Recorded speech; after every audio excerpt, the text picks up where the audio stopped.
This episode of Ties I Help is brought to you by Audible. What's up guys, in this video I'm going to be talking about the new Amazon Kindle Fire. I'm going to be giving you a rundown of all the specs and a walkthrough of the OS.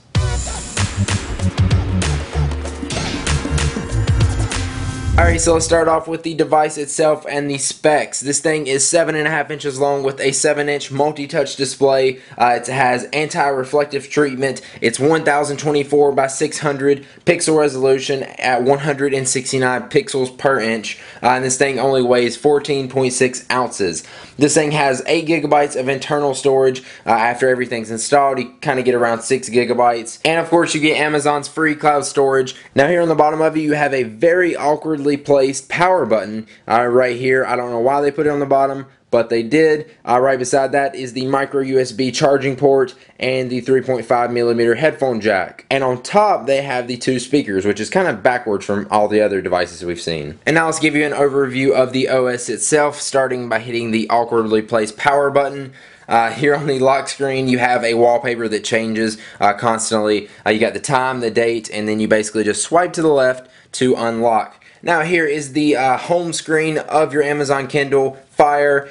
This is running Android 2.3, but of course it has Amazon skin over it to make it their own twist on it, I guess. Now here at the top we have the notification bar where you can actually tap right here and it shows the notifications, similar to Android, obviously, because it is running Android.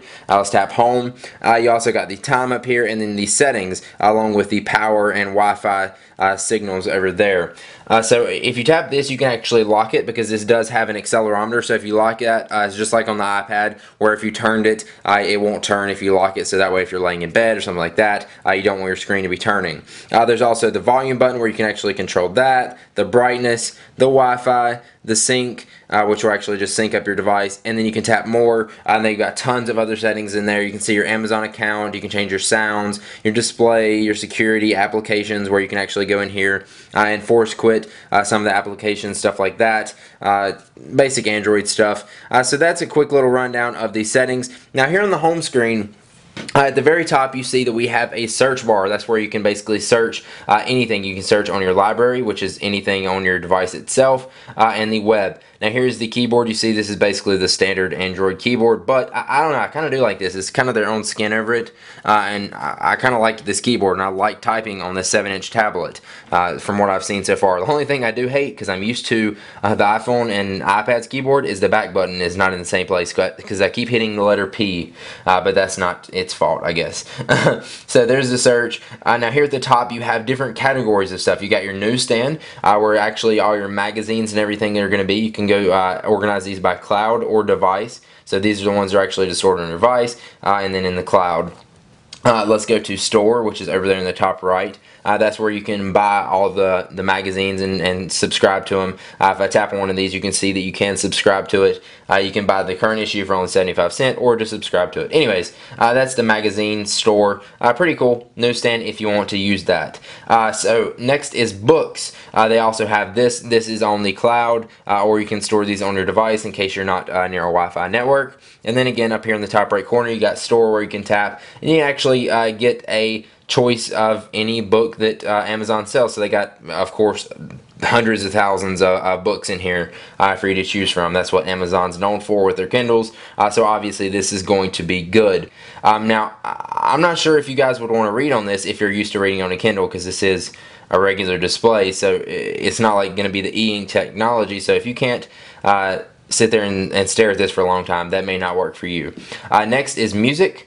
Where you can actually just browse through all of your music, the ones in the cloud or on your device again, and then you got store up there in the top right corner where you can go in here, purchase music. You can also, if you tap on music, you can preview it by tapping the little buttons over here. That's basically it. Then you got video. This is really nice because if you have Amazon Prime, you can actually stream all the Amazon Prime instant videos on here. So you hit view all.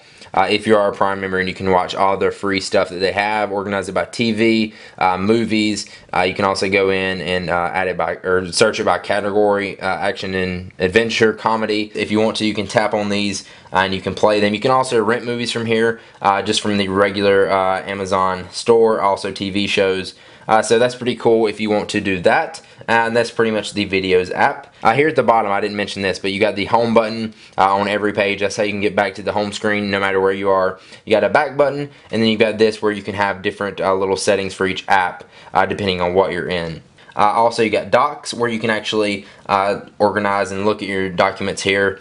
You got an email that actually gives you, which mine is timeoffemail@kindle.com. You guys are probably going to send me a lot of documents. I don't know why I said that. Anyways, there's the documents, no store for this one. It's just so you can view your documents. Next is apps. Now Amazon has actually put their own app store on here. This is not the Android app store, but Amazon does have a pretty big selection of apps, but you're not going to get everything that you would on Android. For instance, I was trying to search for Spotify. They didn't have it. So here's all the apps that we have in the cloud, and then you can see all the ones we have on the device. And then you got store up here in the top right, so you can actually see Amazon's App Store.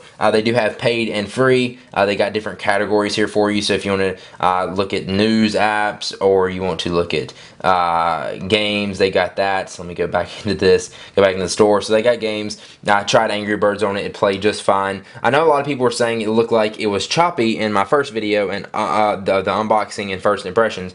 It kind of does seem like that at times, but when I was playing Angry Birds, which isn't a super hard game to run, it didn't have really much lag to it, but it kind of seems like when I drag, it's just kind of laggy behind my finger. I don't know how well that translates on video, but like, I don't know, it's just kind of like the scroll is delayed like half a second, but it isn't bad. Anyways, all these purchases go through your Amazon account, so you will need an Amazon account for this. That could be a good thing or a bad thing.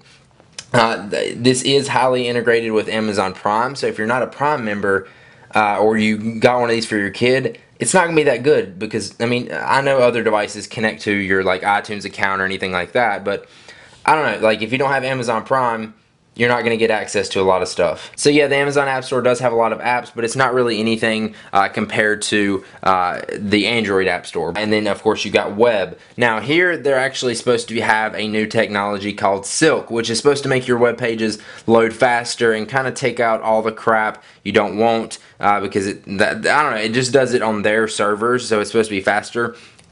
For me, it's actually kind of slower. Like now, right now, I don't have the best Wi-Fi connection, so it's not gonna be fast either way. But I don't know. It just doesn't seem as fast for me. Like you see when I tapped on that, it started refreshing. It loaded it pretty fast, but I don't know. It's just basically a web browser. I don't notice any speed differences. I was hoping it would be a lot faster, but from what I've seen, it doesn't. You can play YouTube videos in it, so that's nice. You got tabs up here at the top. You got your address bar here at the bottom. You can tap the little info button or settings thing. You can add bookmarks. You can see your history, downloads. You can share the page. I tapped on something. I tapped bookmark. You can find on page, and you can tap settings. Settings, you can change basically all your settings for your web browser. And it's basically just like any other web browser on any other device. You can tap to zoom on it with 2 fingers, just pinch to zoom. It works. I don't notice any speed differences in it.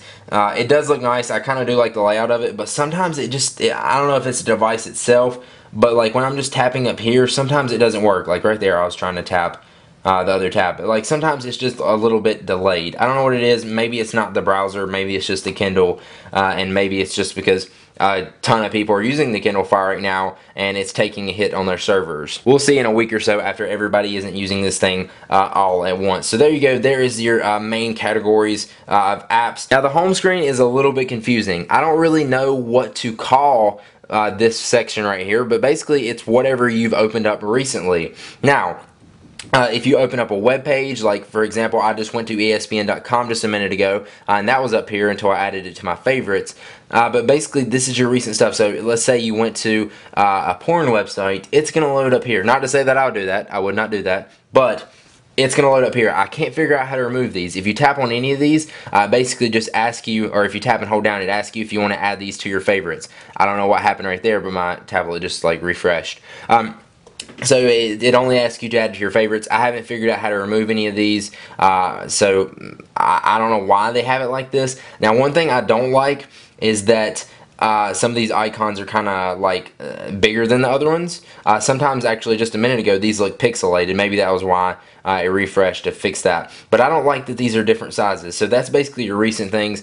Don't know why they had that. Don't know how to remove stuff from it. I do like the layout where you scroll back and forth, but I don't like how everything is different sizes and how you can't remove stuff, or at least to my knowledge. Now here is your favorites, which you can scroll up or scroll down. I think you can add more of these, just depending on how many icons are here. I'll open up more for you. Right here I got a web page, so you can link to basically anything you want to. Just took me to the web browser. Of course you got apps like Facebook. This is just a link to the web browser, so it's basically like a link to the web page. Now Amazon is a link to the actual app itself, which I don't know why I did that. There we go. It loads up the app.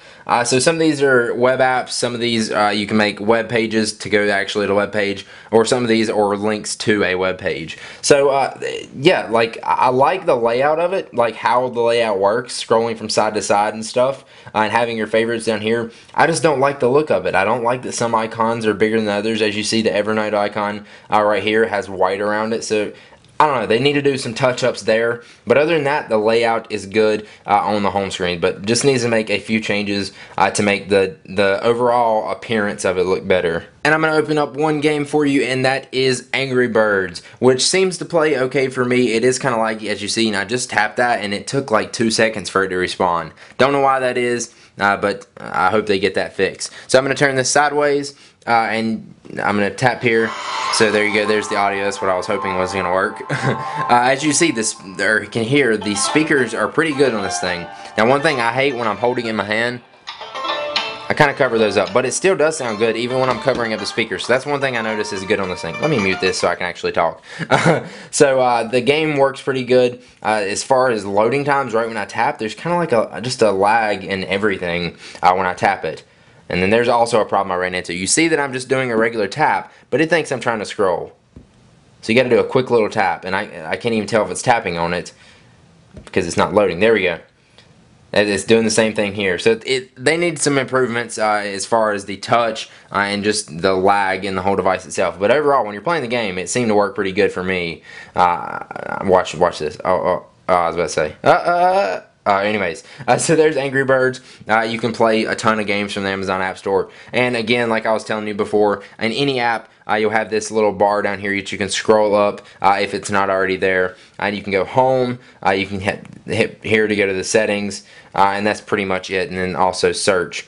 So there you go. That is a quick little overview of the Amazon Kindle Fire. Now before we head out of here, let's take one last look at our sponsor for this video, and that is Audible, which just so happens to have a really nice Kindle app. Audible.com is the leading provider in downloadable digital audiobooks and spoken word entertainment. Audible has over 100,000 titles to choose from in all genres, including fiction, non-fiction, drama, comedy, business, sci-fi, everything basically. And you can play these all on your iPhones, your iPods, your MP3 players, anywhere at any time. Now I don't know about you guys, but it's hard for me to tackle a written book. I ordered the Steve Jobs book, still haven't even read it. I've got like 3 pages in. But what I'm going to do is actually download the audiobook, because I know I can listen to that. I can do it while I'm working, while I'm riding in the car, or walking my dog, or just anywhere I want to while doing other things. I seriously love Audible, and I think you will too. If you want to try it out, go to audiblepodcast.com/Ty. You'll get 1 free audiobook download of your choice. You can keep it forever. The book is yours. Again, that URL is audiblepodcast.com/Ty. Hopefully you guys enjoyed this. If you did, make sure you click the like button down below. I really appreciate it, and it really helps me out a lot. Also, make sure you subscribe to me on YouTube, because that will let you know when I post new videos. After watching this video, let me know what you guys think about the Kindle Fire in the comments down below. Will you be getting it? Do you want to get it? Or are you not going to get it? And for what reason? And that's about it. I will see you guys in the next video. So long, boys.